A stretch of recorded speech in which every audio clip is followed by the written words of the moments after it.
भाग्य को कोसने वाले लोग इस कहानी को ज़रूर सुने। एक बार एक इंसान अपनी ज़िंदगी से बहुत परेशान था।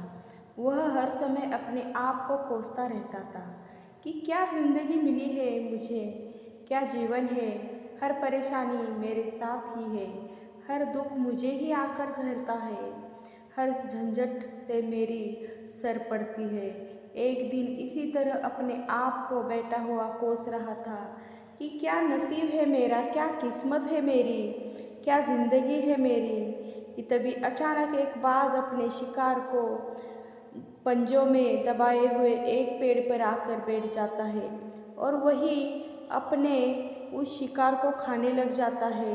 यह परेशान आदमी जब उस बाज को देखता है तो कहने लगता है कि क्या ज़िंदगी है इसकी, क्या जीवन जी रहा है, मज़े का, ना इसे खाने की चिंता, ना पीने की, ना पहनने की और ना ही परिवार की। शिकार करता है और मस्त खुली हवाओं में कभी इधर उधर घूमता है, कभी उधर घूमता है, सारे दिन आसमान में उड़ता रहता है। असल ज़िंदगी तो यही है, जीवन तो यह जी रहा है। और फिर वह आसमान की तरफ देखकर ज़ोर ज़ोर से चिल्लाता है कि काश मैं भी एक बाज होता तो मुझे भी कोई दुख ना होता, मुझे भी कोई परेशानी ना होती, काश मैं भी एक बाज होता। जब वह 2 से 3 बार ज़ोर ज़ोर से चिल्लाता है कि काश मैं भी एक बाज होता तो मुझे भी कोई दुख ना होता, मुझे कोई परेशानी ना होती, तो अचानक आसमान में बिजली कड़कने लग जाती है और आसमान से आवाज़ आती है कि हे इंसान, क्या यह हमने सच सुना कि तू हमारी दी गई ज़िंदगी से परेशान है और तू एक बाज बनना चाहता है। तो इस आकाशवाणी को सुनकर यह इंसान हैरान रह जाता है और आसमान की तरफ देखकर कहता है कि हाँ, मैं सच में अपनी इस ज़िंदगी से बहुत परेशान हूँ, क्योंकि हर परेशानी मेरे साथ ही है, हर दुख मुझे ही है, हर तकलीफ मेरे ही साथ है। तो आसमान से फिर आवाज़ आती है कि हे इंसान, एक बार फिर सोच ले, हमने तुझे बड़ी प्यारी ज़िंदगी दी है, लेकिन अगर फिर भी तू चाहता है कि हम तुझे बाज बना दें तो हम तुझे बाज ही बना देंगे, लेकिन अगर एक बार हमने तुझे बाज बना दिया तो फिर हमसे तुझे बाज से इंसान दोबारा नहीं बनाएंगे। तो यह आदमी तुरंत जवाब देता है कि मैंने अच्छी तरह से सोच लिया है कि मुझे बाज ही बनना है और एक बार बाज बनने के बाद मैं दोबारा कभी नहीं कहूँगा कि मुझे इंसान बनना है। तभी ऊपर से आवाज़ आती है कि जैसे तुम्हारी इच्छा, और वह इंसान बाज बन जाता है। बाज बनते ही वह इंसान खुली हवाओं में उड़ने लगता है, कभी उड़ता हुआ इधर उधर चला जाता, कभी उड़ता हुआ उधर चला जाता और सोचता है क्या मज़े की ज़िंदगी है, असल ज़िंदगी तो यही है ना, कोई चिंता ना कोई परेशानी ना कोई डर। वह सारा दिन ऊंचे आसमान में उड़ता रहता है, 2 दिन मिनट पंख मारता है, उसके बाद पंख मारना बंद कर देता है और लंबे समय तक हवाओं में तैरता रहता है। इसी तरह हवाओं में तैरते हुए शाम का समय नज़दीक आ जाता है तो वह सोचता है कि मेरे पास रहने का एक ठिकाना भी होना चाहिए, मेरा अपना एक घर होना चाहिए जहाँ मैं रात में आराम कर सकूँ। तो यह सोचकर वह छोटी छोटी लकड़ियाँ इकट्ठे करने लग जाता है और एक ऊंचे पेड़ पर अपना घोंसला बनाने लग जाता है। एक एक लकड़ियाँ इकट्ठा करके वह अपने लिए एक सुंदर सा घोंसला तैयार कर लेता है और रात में उसी में सो जाता है और सोचता है सुबह उठकर शिकार भी करूँगा और सुबह उठकर फिर से मौज मस्ती भी करेंगे, खुली हवाओं में उड़ेंगे। सुबह होते ही वह शिकार की तलाश में निकल पड़ता है, हवाओं में उड़ता रहता है, ऊपर से जाकर देखता है कि कहीं ज़मीन में मुझे कोई शिकार नज़र आए। तो मैं तुरंत जाकर उसे दबोच लूँ और वहीं पर खा लूँ। लेकिन उसे कोई शिकार नजर नहीं आता। काफी समय बीत जाता है। वह लगातार ऊंचाई से शिकार को ढूंढता रहता है, लेकिन उसे कोई शिकार ही नहीं मिलता। फिर पास एक जंगल होता है। यह उस जंगल में चला जाता है, यह सोचकर कि शायद वहाँ कोई अच्छा सा शिकार मेरे हाथ आ जाए। यह जंगल के ऊपर उड़कर शिकार को ढूंढता रहता है, जंगल के अंदर जाकर भी शिकार को ढूंढता है, लेकिन उसे वहाँ भी कोई शिकार नहीं मिलता। शाम का समय नजदीक आ जाता है तो मायूस होकर वापस अपने घोंसले की तरफ लौट रहा होता है कि रास्ते पर थक थक कर एक पेड़ के ऊपर बैठ जाता है। जब यह उस पेड़ के ऊपर बैठता होता है, उसकी नज़र एक बीमार चिड़िया पर पड़ती है जो कि अवस्था में होती है। यह तुरंत जाकर उसे दबोच लेता है, उसके पंख निकालकर अलग कर देता है और उसे खा जाता है। उस चिड़िया को खाने के बाद वह अपने घोंसले की तरफ उड़ जाता है और रास्ते में सोचता है कि चलो बीमार चिड़िया ही सही, लेकिन कुछ तो खाने को मिला। वह अपने घोंसले पर पहुंचकर आराम करने लगता है और सोचता है सुबह एक अच्छा सा शिकार पकड़ूं और अपनी भूख मिटा लूँगा। जैसे कि सुबह का प्रकाश होता है, यह निकल पड़ता है अपनी शिकार की तलाश में। हवा में उड़ता रहता है, उड़ता रहता है, लेकिन आज फिर कोई शिकार इसके हाथ नहीं आता। काफ़ी समय बीत जाता है। यह ऊंचाइयों पर जाकर अपनी तेज नज़रों से शिकार को ढूंढने की पूरी कोशिश करता है, लेकिन इसे कोई भी शिकार नहीं नजर आती। फिर यह पास के जंगल की तरफ चला जाता है, लेकिन इसे वहाँ भी कोई शिकार नहीं मिल जाती।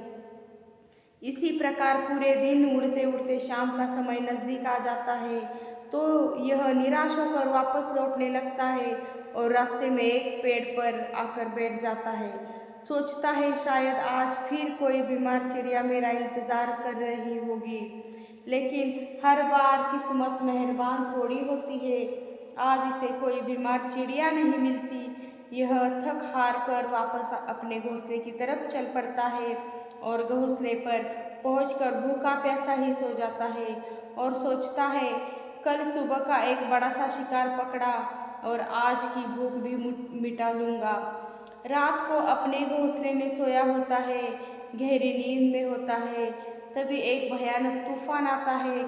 इस तूफान की हवा इतनी तेज होती है कि इसके घोंसले को उड़ाकर एक जगह फेंके और कई दूर दूसरी जगह फेंकते हैं। तो यह जहाँ पर गिरता है वहाँ नीचे एक नोकदरा लकड़ी पड़ी होती है जो इसके पंख में गड़ जाती है और इसे बुरी तरह से घायल कर देती है। तूफान के रुकने के बाद बारिश शुरू हो जाती है। तेज बारिश होती रहती है, पर यह किसी तरह से पेड़ों के नीचे छुपकर बैठा रहता है। बड़ी मुश्किल से इसकी रात कटती है। जब सुबह होती है तो बारिश रुक जाती है। बारिश के रुकते ही चारों तरफ खुशियाँ छा जाती है, चारों तरफ हरियाली छा जाती है। नदियाँ और झरने तेजी से बहने लगते हैं। सब कुछ फिर पहले जैसा हो जाता है, लेकिन यह बाज अब पहले के जैसा नहीं रहा। इसका पाँव बुरी तरह घायल हो चुका है। इसके पंजे में जो लकड़ी लगी थी उसकी वजह से इसका पंजा बुरी तरह से छत बिछत हो गया है। और मैं आपको बता दूं कि बाज का जो पंजा होता है वह उसके शिकार को पकड़ने के लिए सबसे ज़रूरी होता है, क्योंकि बाज अपने पंजों से ही अपने शिकार को पकड़ता है, दबोच होता है और फिर अपनी चोंच के माध्यम से नोच नोच कर खाता है। लेकिन अब इस बाज का पंजा बुरी तरह से घायल हो चुका था और वह पिछले दिनों से भूखा भी था। यह शिकार की खोज में थोड़ा सा उड़ता है कि शायद फिर कोई बीमार चिड़िया इसे मिल जाए, लेकिन कहा बार बार कोई बीमार चिड़िया मिलने वाली थी। वह कुछ देर तक उड़ता है, लेकिन फिर भूख और दर्द के मारे थक थक कर एक पेड़ पर आकर बैठ जाता है। वह पेड़ पर आकर बैठे जाता है, लेकिन उसे पता नहीं था कि यहाँ एक और मुसीबत उसका इंतज़ार कर रही है। और वह मुसीबत यह थी कि 8 कौओं का झुंड मिलकर इसके परेशान करने लग जाते हैं। इसके ऊपर आकर इसके घाव में चोंच मारने लग जाते हैं। उन्हें भी पता चल जाता है कि यह बाज घायल है और भूख की वजह से कमज़ोर भी है। यह बाज उनसे बचने के लिए थोड़ा थोड़ा सा उड़ता है और फिर जाकर बैठ जाता है।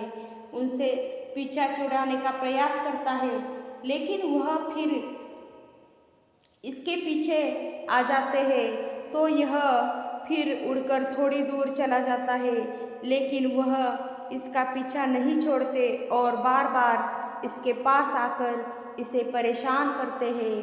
कौवे अक्सर बाज के साथ ऐसा करते हैं, लेकिन फिर बाज भी उनके साथ एक खेल खेलता है। जब कौवों का झुंड बाज को परेशान करता है और उनका पीछा नहीं छोड़ता तो बाज हवा में सीधी उड़ान भरने लग जाता है। वह तेजी से सीधा ऊपर की ओर उड़ने लग जाता है। कौवे भी उसके पीछे पड़ते हैं, लेकिन कुछ देर तक उड़ने के बाद कौवे की ऐसी ऊंचाई पर पहुंच जाते हैं जहां पर उन्हें ठीक से ऑक्सीजन मिलने बंद हो जाती है। उनका दम घुटने लग जाता है, उनकी सांस रुकने लग जाती है। फिर वहां से ऊपर नहीं जा पाते, पर क्योंकि बाज तो बादलों से ऊपर भी उड़ जा सकते हैं, इसलिए वह तो ऊपर चला जाता है। लेकिन कौवे वहाँ से ऊपर नहीं जा पाते और वो नीचे आने लगते हैं। तो इस तरीके से बाज उनसे अपना पीछा छुड़ा लेता है, लेकिन ऐसा करने के लिए, इतनी ऊंची उड़ान भरने के लिए बाज के पास उतनी ताकत नहीं थी, क्योंकि वह भूखा भी था और घायल भी था। तो यह उड़ता और थोड़ी सी दूर जाकर बैठ जाता और कौवे फिर आकर इसे परेशान करने लग जाते हैं। इसी तरह भूख और घायल हालत में एक दिन गुजर जाता है, दूसरा दिन गुजर जाता है, तीसरा दिन गुजर जाता है, लेकिन इस बाज की हालत में कोई सुधार ही नहीं हो रहा था। वह बद से बदतर हो जा रही थी।